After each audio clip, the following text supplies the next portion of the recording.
રેશમી એક નાનકડી દોરી, પણ એની પાછળ છુપાયેલો છે બહેનોનો વહાલ સોયો પ્રેમ અને ભાઈનું અડીખમ રક્ષણ.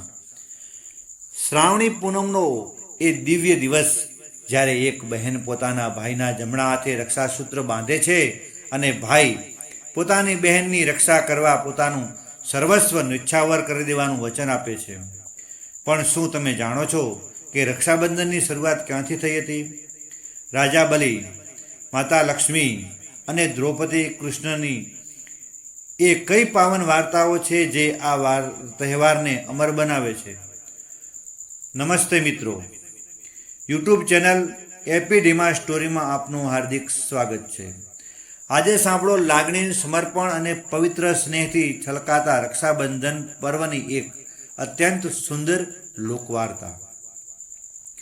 શ્રાવણ મહિનાની પૂનમ એટલે કે શ્રાવણી પૂનમ. આ દિવસે આખી સૃષ્ટિ પર પ્રેમ અને પવિત્રતાનો પ્રકાશ પથરાયેલો હોય છે.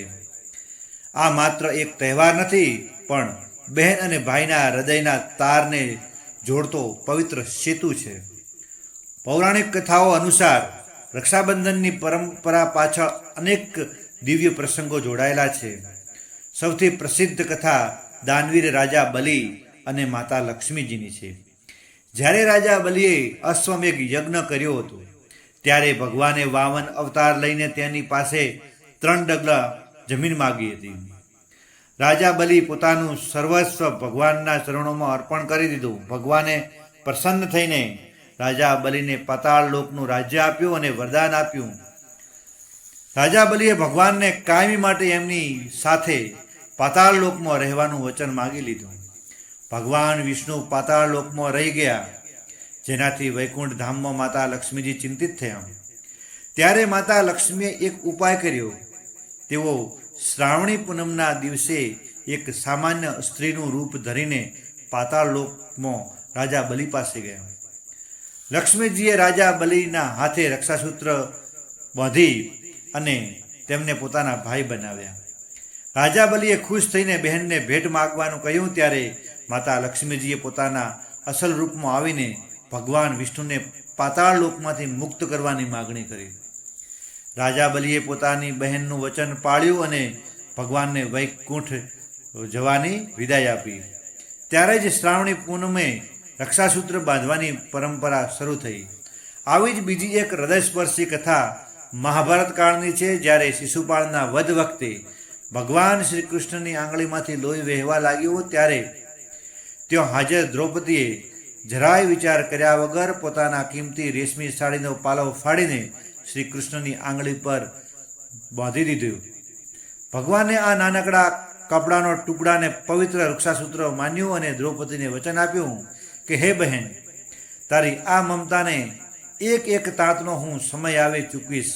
અને જ્યારે કૌરવોની સભામાં દ્રૌપદીના ચીરહરણનો પ્રસંગ આવ્યો ત્યારે શ્રી કૃષ્ણે અનંત અંબર પૂરીને પોતાનો બહેનની લાજ બચાવી હતી. ઇતિહાસમાં પણ ચિત્તોડની રાણી કર્ણાવતીએ મુઘલ આક્રમણથી પોતાના રાજ્યની રક્ષા કરવા માટે સમ્રાટ હુમાયુને રાખડી મોકલી હતી. હુમાયુને પણ એ રેશમી દોરાનું માન રાખી પોતાની બહેનની રક્ષા માટે પોતાની સેના મોકલી આપી હતી. રક્ષાબંધન આપણને એ શીખવે છે કે સંબંધો માત્ર લોહીના નથી, પણ ભાવના અને વચનના હોય છે.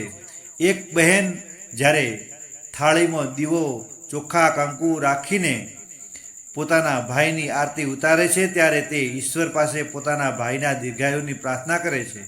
અને ભાઈ પોતાના હાથ પર બંધાયેલ એ રેશમના ધાગાને જોઈને બહેનને દરેક મુશ્કેલીમાં ઢાલ બનીને ઊભા રહેવાનો સંકલ્પ લે છે. આજના આ પવિત્ર રક્ષાબંધનના પર્વ ચાલો આપણે સૌ મળી ભાઈ બહેનના આ નિર્મળ સ્નેહને સન્માનીય અને સમાજની દરેક નારીનું સન્માન અને રક્ષા કરવાનો પવિત્ર સંકલ્પ લઈએ. સૌને રક્ષાબંધનના પાવન પર્વની હાર્દિક શુભકામનાઓ.